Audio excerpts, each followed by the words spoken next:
E no AgroShow de hoje você vai ver uma matéria muito especial que o pessoal da SEAPA aqui do estado de Goiás tem feito para promover a agricultura familiar. Falamos também com Francisco Manzi, ele que é diretor técnico da Acrimate. Ele vai falar um pouco sobre a questão da carne lá no Mato Grosso e também no Brasil. Isso e muito mais aqui na AgroShow TV. Continue conosco, o nosso programa só está começando.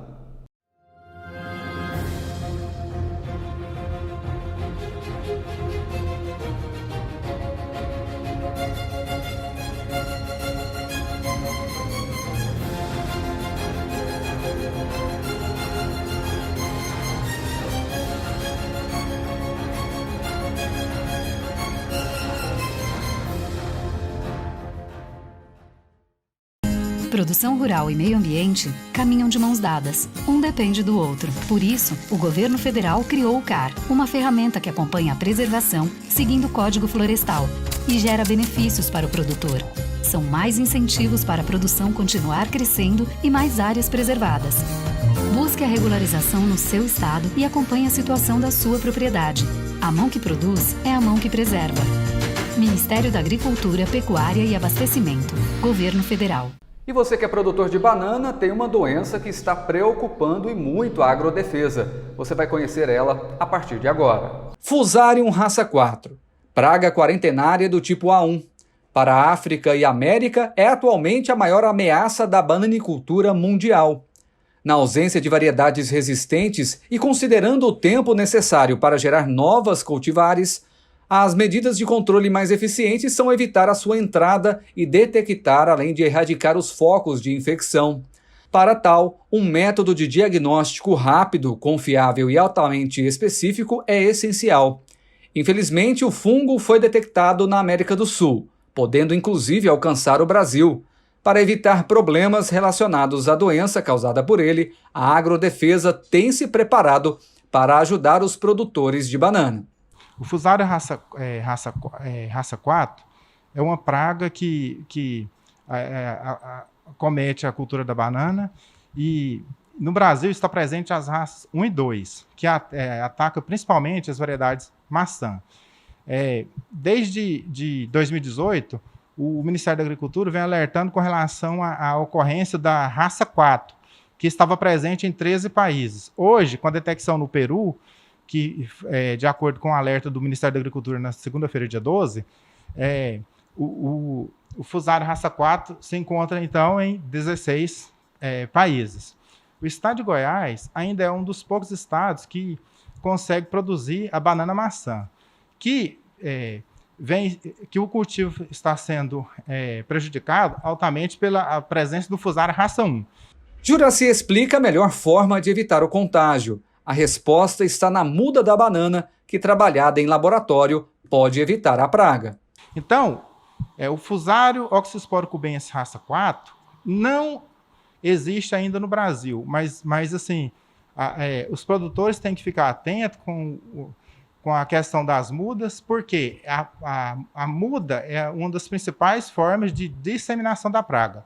Com a ocorrência na Colômbia, fronteira com a Venezuela, e agora no Peru, próximo ao Equador, já se torna um risco, porque o Equador é um grande exportador de banana.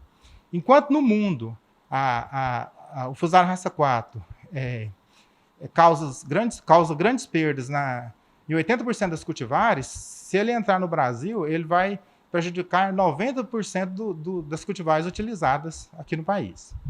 O fiscal também ressaltou a importância do produtor nesse momento, que tem aderido cada vez mais à utilização de mudas produzidas em laboratório, evitando assim o contágio de grandes pragas. Os produtores cada vez mais têm aderido à questão de utilizar mudas certificadas, que são produzidas em laboratórios, são livres de pragas, e tem garantia da qualidade genética que aquela muda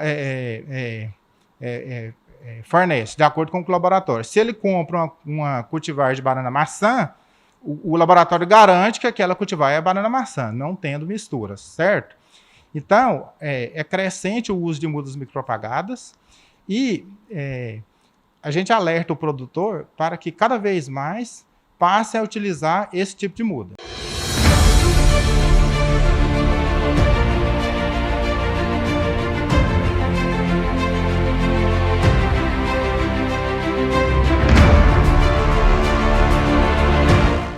Aqui está tudo bem, Manuel Neto. Aqui, como sempre, nós somos concessionários Valtra há mais de 50 anos e a gente preocupa realmente com o agronegócio. E o diferencial nosso é exatamente as marcas que a gente trabalha, implemento todas as marcas que a gente trabalha e a questão da disponibilidade do produto é que realmente fazem a diferença aqui na Planalto. E falando em estoque, está aqui para vocês olharem, para verem o que a gente tem disponibilidade de estoque, não somente de implementos, como tratores, distribuidores, colheitadeiras, pulverizadores, realmente preparado para atender vocês nessa grande safra que tivemos em 2020 e que teremos em 2021. Aqui nós temos todo o estoque nosso disponível para vocês, desde o pequeno, médio, grande produtor, tratores com mais tecnologia, menos tecnologia, para realmente atender a sua necessidade. Na parte de tratores, a gente tem uma área do estado de Goiás para ser trabalhada e a parte de implementos, todo o território nacional é a nossa área de atuação. E aqui na Planalto nós não só temos um estoque disponível para te atender, mas a nossa maior preocupação é o nosso pós-venda, assistência técnica para realmente cuidar do seu patrimônio. Às vezes é um investimento alto que o senhor está fazendo, mas a gente precisa de ter um suporte técnico qualificado, treinado pela fábrica, com ferramental especial para não deixar sua máquina parar no campo. Essa é uma grande preocupação e a gente está preparado para realmente atender vocês. Nós não preocupamos somente com o nosso estoque de tratores e implementos, como assistência técnica e um grande estoque de peças para realmente atender o seu trator na hora que você precisar. Esse é o nosso compromisso Planalto de ser. E se você quer comprar o seu trator, o seu equipamento agrícola, venha até nós. Nós temos as melhores linhas de crédito e o nosso produto consórcio direto de fábrica para realmente atender a sua necessidade.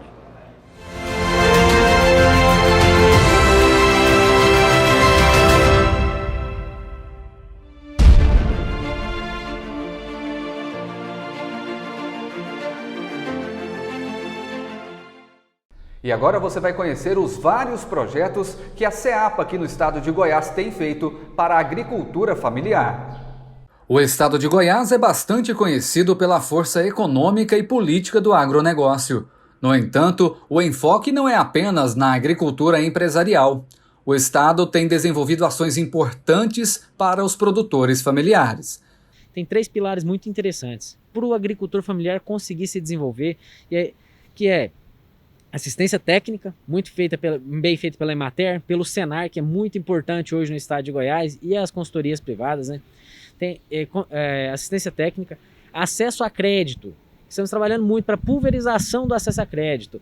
Essa foi uma determinação do governador para poder levar crédito para o pequeno produtor, para ele poder fazer investimento. Quando ele faz investimento, ele ganha em produtividade, ele ganha em tamanho, em escala, então ele consegue entrar no mercado. E o acesso ao mercado. Então são esses 3 pilares, condição sine qua non para a existência dele. Que a gente entra em vários outros aspectos, que por exemplo, a gente fala muito de sucessão familiar. Mas não tem como ter sucessão familiar se não tiver renda. O filho do produtor rural ele só vai ficar ali se for rentável. O filho do produtor rural só vai ficar ali se ele tiver uma boa estrada. Tem um programa aqui na secretaria que os deputados, os senadores, eles aportam recursos dentro do estado de Goiás para a compra de maquinários, é um programa de infraestrutura. E esses maquinários, com recursos dos deputados federais, estaduais, senadores, vêm para o governo do estado, são adquiridas máquinas e são repassadas aos municípios. Qual a importância disso? Estradas vicinais. Só o estado de Goiás tem mais de 149 mil quilômetros de estradas vicinais. E para que serve isso? É o caminhão do leite que precisa chegar, é o ônibus da escola que precisa levar as crianças para lá. Isso tudo tem a ver com a agricultura familiar, porque são pequenas propriedades e a quantidade de produtores rurais é muito grande da agricultura familiar nos municípios. Chega a ser, em 246 municípios de Goiás, 77 deles têm a sua renda proveniente majoritariamente da agricultura. Daí o peso da nossa agropecuária aqui no estado de Goiás. Então nós temos sim uma produção rural pujante, VBP, que é o valor bruto de produção, com estimativa em 89 bilhões de reais, muito vindo da soja, do milho, da carne bovina, de diversos outros setores, mas nós também temos uma oportunidade muito grande com o pequeno produtor rural, com ele se desenvolvendo e contribuindo para o desenvolvimento de emprego, renda e segurança alimentar e nutricional de todo o estado de Goiás. Por meio da SEAPA, o Estado possui o Programa de Aquisição de Alimentos, que prevê a articulação entre a produção da agricultura familiar e as demandas regionais de suplementação alimentar, além do desenvolvimento da economia local, na qual os produtos adquiridos são doados às pessoas em insegurança alimentar. Aqui no estado de Goiás tem 2 políticas públicas sendo executadas que são muito interessantes, que está ajudando muito o agricultor familiar. Para você ter noção, nós temos 152 mil produtores rurais aqui no estado de Goiás. Desses 152 mil, 62,5%, cerca de 95 mil produtores são da agricultura familiar. E um grande desafio que eles têm é na hora da comercialização. Produzem tudo, mas comercializar é muito difícil. Às vezes eles estão mais distantes, não tem aquele acesso, porque não tem aquela recorrência de produção, é uma produção de menor quantidade, menor escala. Então tem 2 programas hoje. Uma é o Programa de Aquisição de Alimentos, o PA. E eu queria falar para vocês a importância desse PA no momento que a gente está vivendo. Aqui 2020 foi um ano muito desafiador, 2020 está sendo de novo, e a gente está vendo o que é importante, que é alimento.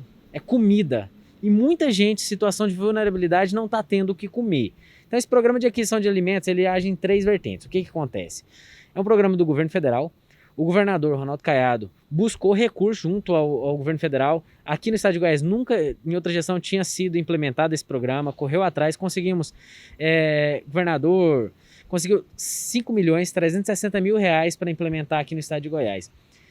Como que ele funciona? São cadastrados produtores da agricultura familiar, são selecionados com critério, com transparência, via edital. Foram selecionados 823 produtores rurais em 92 municípios que já vieram pré-selecionados no Ministério da Cidadania e a interveniência do MAPA, Ministério da Agricultura. Selecionados esses 823 produtores rurais, são selecionados também nos municípios os CRAS, as entidades que atendem pessoas em vulnerabilidade social, alimentar. O produtor rural entrega um produto de qualidade nesses CRAS ou nessas instituições filantrópicas cadastradas, a OVG faz a gestão de todas essas entidades. O produtor pesa, tira a nota fiscal, manda para a gente entidade ela dá o ok para poder autenticar, a gente junta toda essa nota, manda para o Ministério faz o pagamento direto na conta do produtor rural. Então nem tem a transação financeira pelo Estado, é direto na conta do produtor rural, mas quem autentica todo o processo é o Estado de Goiás. Por meio da Emater, que faz todo o cadastro desses produtores, a união deles, e dá assistência técnica para eles produzirem. Pronto, próximo. Então isso ajuda o produtor rural a ter renda no campo, a fixar ele nesse momento tão difícil. Segundo ponto, ele entrega isso para as entidades carentes que vão passar para pessoas em vulnerabilidade, que estão passando fome. E essas pessoas, elas vão receber esse alimento de graça. E aí o terceiro ponto muito importante, que às vezes a gente não percebe, mas que ele é muito importante, que esses 5 milhões de reais estão inseridos para produtores rurais e vão ser gastos dentro dos próprios municípios. Isso ajuda na retomada econômica, ajuda na circulação de dinheiro dentro do município, então é economia circular. Então é um programa assim, muito bonito e graças a Deus, no momento que a gente está precisando muito de alavancar os pequenos, de ajudar com a questão da fome das pessoas, para que elas não passem fome, o governo do estado conseguiu esse recurso do governo federal para poder operacionalizar aqui no estado de Goiás nesse momento.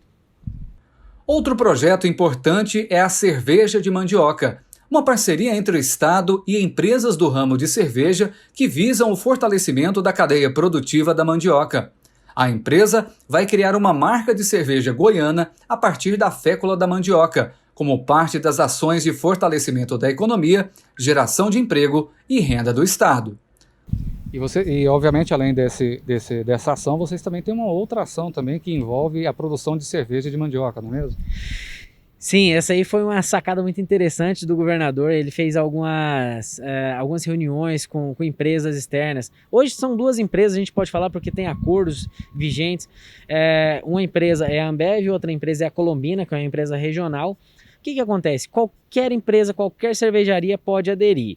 Se ela tiver até no mínimo 16% de amido de mandioca na composição da cerveja que seja proveniente da agricultura familiar, ela tem uma redução nos impostos. Ou seja, é um jeito do Estado ajudar a empresa com que ela ajude os pequenos produtores rurais. Então, é condição total para que tenha esse benefício, que a compra seja do agricultor, da agricultura familiar. Então, isso aconteceu, Manuel, de uma forma muito interessante, está acontecendo. Foram lançadas as cervejas, teve uma aderência muito grande, e os produtores rurais, que tinha aquela mandioca que estava no quintal, que às vezes era difícil, tem que fazer farinha, esperar um comprador, nem sempre consegue vender, as empresas chegam e compram do produtor rural direto lá na lavoura. Isso foi um ganho rápido para eles nesse momento difícil, que o recurso financeiro está complicado, eles conseguiram dar um fôlego a mais ali. E aí é uma coisa interessante, eu gostaria que vocês, gente, é muito simples, vai no site da Secretaria de Agricultura, tem um link lá, cerveja de mandioca. A única coisa que o Estado faz é conectar o produtor rural, a associação, cooperativa, tudo de pequeno produtor, de agricultura familiar, vai fazer um cadastro direto no site da empresa. A empresa vai contactar esses produtores, essas associações, essas cooperativas. E aí eles começam a relação comercial. A Emater é muito importante nesse processo, que ela está ali para ajudar, para juntar os produtores, para fazer toda essa organização. Mas aí é a relação comercial entre empresa, que seja aqui no estado de Goiás até o momento, a Colombina e a Ambev, fazer essa relação comercial e eles conseguem ter o seu pagamento. Então o governo do estado ele trabalha possibilitando o acesso ao mercado aos pequenos produtores, seja no Programa de Aquisição de Alimentos, que é um programa governamental, ou seja, na articulação com empresas privadas, que a empresa privada ela gira de uma forma mais dinâmica dela, ela faz o negócio dela. O papel do governo do estado, determinado pelo governador, é poder ajudar, dar acesso ao mercado. A pandemia do coronavírus continua e o governo de Goiás segue trabalhando com dedicação total aos goianos nesse momento difícil. Além de 8 hospitais regionais e mais de 1.200 leitos abertos, o governo criou um conjunto de ações de enfrentamento à Covid-19 para auxiliar a nossa gente. São mais de 112 milhões liberados para autônomos, micro e pequenas empresas, bares e restaurantes, a juro zero. Criação de 3.200 empregos e 18 mil vagas para capacitação profissional. Adiamento do IPVA para agosto e suspensão de corte de água por atraso para as famílias mais vulneráveis. Mais de 280 mil máscaras de alta proteção distribuídas nos transportes públicos. E mais de 20 milhões para a compra de 250 mil cestas básicas. Além de 28 milhões de reais para ações sociais nos 237 municípios goianos. Não estamos medindo esforços para salvar vidas. Faça a sua parte. Ei, amigo, e você conhece a nossa plataforma digital? Acesse www.agroshowtv.com. Acompanhe também os nossos conteúdos nas nossas redes sociais. Acompanhe o nosso Instagram, Facebook e também o YouTube. Te esperamos por lá. Ei, amigo produtor rural, cansado de tentar ter voz e nem sempre ser ouvido? Trago uma boa notícia para você. Chegou a plataforma digital que vai revolucionar o agronegócio brasileiro. Te apresento a AgroShow TV. Aqui mostramos tudo o que você precisa saber em um só ambiente. Negócios, informações, o dia a dia do produtor rural. Acompanhe a AgroShow TV acessando www.agroshowtv.com. E nós conversamos com o presidente da Acrimate sobre o ágio do bezerro e o ágio do boi gordo. Você vai conhecer sobre o assunto a partir de agora. O ágio da arroba do bezerro em relação à arroba do boi gordo alcançou entre janeiro e fevereiro de 2021 um aumento de 23,6% em relação ao mesmo período de 2020. No comparativo entre os meses de março e fevereiro deste ano, o aumento do ágio foi de 26,5%. Como resultado desse ágio maior, o poder de compra do pecuarista, que depende da reposição no mercado, segue pressionado em 2021 e com os menores valores históricos do indicador de relação de troca de bezerros por boi gordo. Não, em primeiro lugar, a gente precisa esclarecer o seguinte, que o preço da arroba do bezerro, ou do peso do bezerro, como você queira chamar, ele nunca pode ser igual ao peso do boi gordo. Certo? Então, por exemplo, um bezerro que pesa 6 arrobas, se você colocar hoje a arroba de R$300, se ele for vendido por R$1.800 por quem cria, você quebra o criador, ele não consegue vender nesse preço, por quê? É muito simples de explicar. Um bezerro, para ser vendido aos 8 meses de idade, ele demora 20 meses para ficar pronto. Você tem que colocar o touro com a vaca tem que emprenhar, aí vem 9 meses de gestação, aí tem aquele bezerro que morre até desmama, tem a que a onça pega, tem o que infelizmente machuca e tudo mais. Aí ele vai vender um produto de 8 meses. E o produtor que recria e engorda, ele compra esse bezerro de 8 meses e daí a mais, sei lá, 20 meses lineares, sei lá, 18, 20 meses lineares, ele abate esse animal. Então, certamente o custo de produção do bezerro é mais alto. Porém, eu acho que esse que é o ponto que vale a pena explorar. Nós temos uma questão do que se chama ciclo pecuário, que ele é o seguinte: quando o bezerro, tem muito bezerro no mercado, o que acontece? O preço do bezerro vai caindo a ponto de do criador ficar muito apertado. A moeda que ele tem, que é o bezerro, ele não serve para cobrir as contas. Então, o que ele faz? Ele manda a vaca para o abate. Aí ele pega a mãe desse bezerro que ia parir e ela vai para o frigorífico. Aí, com essa entrada de vacas lá no frigorífico, o frigorífico que agora tem uma opção de comprar o boi e comprar a vaca, tem muita oferta, cai o preço da arroba. Entendeu? Então, aí essas vacas vão indo para o frigorífico, indo, e elas fizeram isso em 2015, 16, 17, 18. Quando chegou em 19, cadê os bezerros? As mães deles morreram. Você entendeu? Aí o preço do bezerro começou a subir. Quando ele começa a subir, o criador fala: não vou mais matar minhas vacas. Eu vou segurar essas vacas no pasto para eu produzir mais bezerros, porque estava sendo valorizado vender bezerro agora. E aí essa vaca some do frigorífico. O que acontece? Sobe o preço da arroba mais ainda. Então, esse ciclo pecuário é o momento que nós estamos vivendo agora. Um abate muito grande de matrizes que teve nos anos anteriores. Hoje nós estamos vivendo uma escassez de bezerros. Com isso, uma escassez de vacas no frigorífico. Você tem arroba cara e bezerro muito valorizado. Esse é o ponto. Por isso que esse mesmo bezerro que eu te falei que custaria, sei lá, R$2.000, R$2.500, R$2.200, hoje ele está sendo vendido a R$3.000. Então, aperta o recriador e o invernista, porque esse bezerro é um insumo muito caro para ele produzir a carne. Diante da maior disponibilidade de pastagens, o produtor tem segurado seu gado dentro da porteira. Com isso, o boi gordo e a vaca gorda fecharam a semana com a cotação da arroba em R$ 294,00 e R$ 283,00, respectivamente. Enquanto a procura por animais machos de reposição aumenta pelos confinadores, a oferta continua restrita.